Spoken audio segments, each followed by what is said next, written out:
मला वाटलं होतं की माझं त्या ठिकाणी प्रमोशन होईल. मग तुम्ही असं कवर आम्ही काम करा, कुठपर्यंत आम्ही वाट पाहिजे? आम्हाला कोणी गॉडफादर नाही ना राजकारणामध्ये.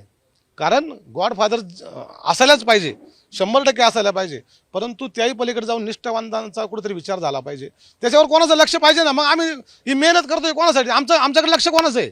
आपले हे जे आक्षेप आहेत, मला हे तुम्ही जे एक सांगा, आपण हे जे- मला तुम्ही एक सांगा, जे काल माझ्या नागरिकांनी माझे डोळे उघडले. आम्ही एवढ्या वर्षापासून मी प्रामाणिकपणाने जी मेहनत करतोय, आम्हाला कोण केंद्रित करतोय? कोण लक्ष ठेवून आहे का आमच्यावरती? का आम्ही एवढीच मेहनत करतोय?